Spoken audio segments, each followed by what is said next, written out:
हाय, good morning सर्वांना. तर बघा, सकाळी सकाळी आज ब्लॉगला सुरुवात केलेली आहे. तर कांदा लागवड चालू आहे. आणि इकडं बघा आपला वाल. तर भरपूर दिवसापासून दाखवलेला नव्हता आपला वाल. तर मस्त अशी फुलं लागलेली आहे त्याला तर थंडीने. कारण मध्ये मध्ये पावसाने ना भरपूर नुकसान झालेली होती, पण आता जरा व्यवस्थित झालेलं आहे. फुलं वगैरे मस्त लागलेली त्याला मागं. तर बघू शकता तुम्ही.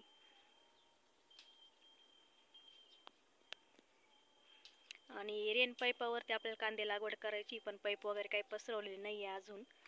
तर फक्त आज लावून घ्यायचे आपल्याला थोडेसे.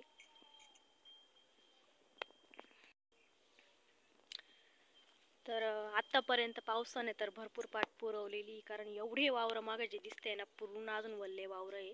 आणि त्याच्यामुळे यावर्षी सगळी जी काही कामं आहे शेतकऱ्यांची ती पूर्ण लेट झालेली आहे. कारण 6 ते 7 महिने पूर्ण पाऊस चालल्यामुळे ना पूर्ण शेतकरी अडचणीत आलेले सध्या. तर नुकसान भरपाई पंचनामा वगैरे केलेले आहे, परंतु काही वाटत नाही सरकारची काही शेतकऱ्यांसाठी मदत होईल. तर हेक्टरी 5,000 रुपये, म्हणजे फक्त एका बिघ्याला 1,000 रुपये. तर 1,000मध्ये बियाणं सुद्धा फिटत नाहीये, तर बाकीचा खर्च तर लांबच आहे. जे आपण काही खतं वगैरे टाकतो, तर भरपूर असे नुकसान झालेली प्रत्येक शेतकऱ्यांची.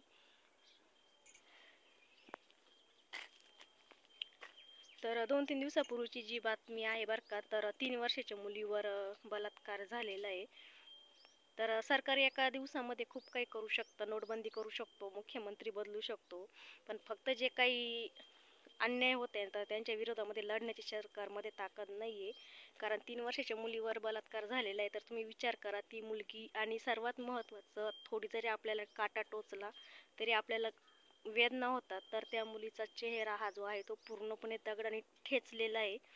तर 3 वर्षाचं म्हटल्यावर जीव तर किती की हे असतो, पण तो नराधमाला त्याला असं थोडीसुद्धा काही असं वाटलं नाही की ही मुलगी किती वयाची आहे किंवा आपण काय केलं पाहिजे. तर असे काही जन्माला येतात खरंच असे. तर 3 दिवस झालेले आज, आणि याचं सरकार काहीतरी ठोस पाऊल उचलायला पाहिजे. जो मोठा जीव असतो त्याचा ठीक आहे बुवा, शेवटी जीव तो जीव असतो, मोठा काय आणि छोटा काय. परंतु मोठा जीव थोडाफार वेदना सहन करू शकतो, पण लहान जीव वेदना सहन करू शकत नाही. तर पूर्ण दगडाने ठेचलंय त्या पोरीला. आणि एकाला जरी अशी शिक्षा दिली ना सरकारने, समजा फाशी जर दिली ना, तर बाकीच्यांना पण त्याच्यामध्ये फरक पडू शकतो. म्हणजे इथून माग झालं ते झालं, पण आता 3 वर्षाची जी मुलगी आहे, 3 वर्षाची मुलगी किती छोटी मुलगी आहे. 5 वर्षाची, 6 वर्षाची आपण आजपर्यंत ऐकत होतो, पण आता 3 वर्षाची जी मुलगी आहे, तर तिच्यावर सुद्धा लोक असं हे करायला कमी करत नाहीये. तर कुठंतरी सरकारने ठोस पाऊल उचलायला पाहिजे आणि त्या मुलीला न्याय मिळवून द्यायला पाहिजे. एकाला जर फाशी दिली ना, तर त्याला घाबरून बाकीचे असं कृत्य जे काही घडतंय तर ते घडणार नाही.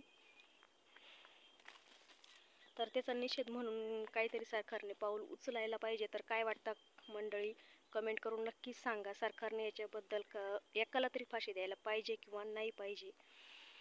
तर चला, व्हिडिओ छोटाच होता आजचा, कारण काम पण भरपूर पडलेलं आहे, रोपण उपटायचं आहे.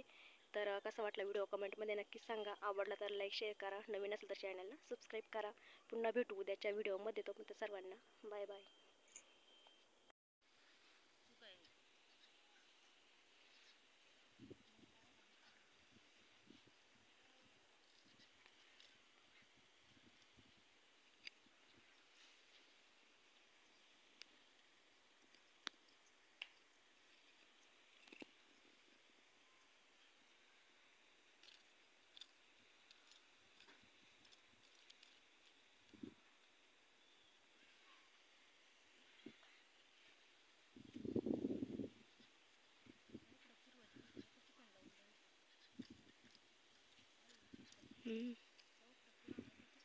काय दाखवायचं नेमकं त्या? काही नाही, बागायचं.